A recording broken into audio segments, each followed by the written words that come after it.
आज माणकदेव गांव के ग्रामीण मुख्य ब्लॉक शिक्षा अधिकारी को ये कहते दिखाई दिए कि जो एक निलंबन हुआ है उस पूरे के पूरे दुखद घटनाक्रम के बाद उन प्रधानाचार्य राजेंद्र सिंह सिसोदिया का निलंबन रद्द किया जाए, उनकी पुनः नियुक्ति की जाए। बात विद्यालय की तालाबंदी तक की पहुंचती दिखाई दी। जी हाँ, आज का जो एक घटनाक्रम माणकदेव विद्यालय से निकल कर आ रहा है उसमें ग्रामीण अब ये मांग करते दिखाई दे रहे हैं कि निलंबित अध्यापक राजेंद्र सिंह सिसोदिया को पुनः नियुक्त किया जाए।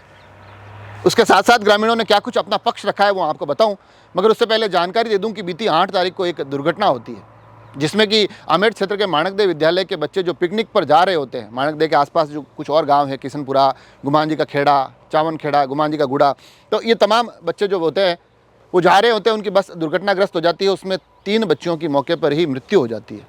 उसके साथ बड़ी संख्या में बच्चे घायल होते हैं और उसके बाद जो शिक्षा विभाग का पक्ष सामने आता है तो वो बड़े स्पष्ट तौर पर कहते दिखाई देते हैं कि पिकनिक की कोई अनुमति नहीं ली गई थी, अभिभावकों से कोई अनुमति नहीं ली गई थी, तो दोषी अध्यापकों के खिलाफ कार्रवाई होगी। और फिर उस प्रकरण में एक पत्र के माध्यम से प्रधानाचार्य राजेंद्र सिंह सिसोदिया को निलंबित कर दिया जाता है और उसमें भी पुनः वही कारण दोहराया जाता है कि अभिभावकों की अनुमति नहीं ली गई थी।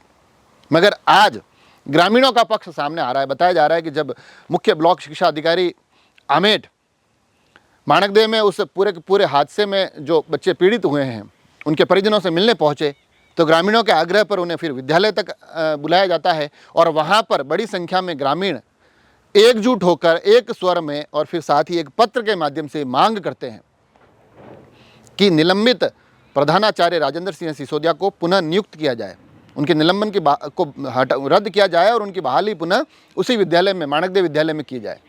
ग्रामीण बड़े स्पष्ट तौर पर यह भी लिखते दिखाई देते हैं कि इसमें उनकी कोई गलती नहीं है, उन्होंने अभिभावकों से अनुमति ली थी। तो अब ये जो पूरा का पूरा एक पहलू जो अब ग्रामीणों का निकल कर आ रहा है वो अपने आप में देखने वाली बात होगी कि यहाँ से अब शिक्षा विभाग क्या कुछ कदम लेता है, क्योंकि सोशल मीडिया पर लगातार उस निलंबन के बाद अलग अलग प्रतिक्रिया आ रही है। लोग ये कहते दिखाई दे रहे हैं कि इस प्रकार के पिकनिक होते रहते हैं, होते रहने चाहिए, इन घटनाओं पर नियंत्रण कैसे हो वो महत्वपूर्ण चीज़ है। अगर ये पिकनिक पूरा होकर वापस आ जाता, कहीं कोई कार्रवाई नहीं होती, अलग अलग विद्यालयों के होते हैं मगर उस पर कोई कार्रवाई नहीं होती है।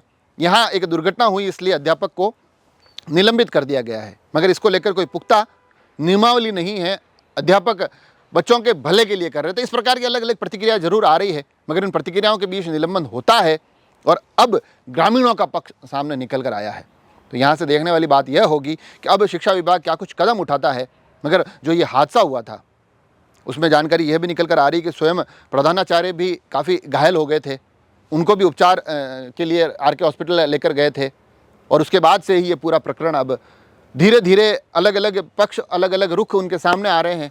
मगर ग्रामीणों ने सुनने में जो खबर आ रही है वो यह भी कहा है कि अगर इस पूरे प्रकरण पर अगर इस आग्रह, इस ज्ञापन के बाद कोई कार्रवाई नहीं की जाती है, कोई कदम नहीं उठाया जाता है तो आगे आने वाले समय में स्कूल तालाबंदी जैसे कदम भी उठाने पड़ेंगे। अब हालांकि इस पूरे प्रकरण में क्या कुछ होता है उसकी हर एक अपडेट आप तक पहुंचाने की कोशिश करेंगे।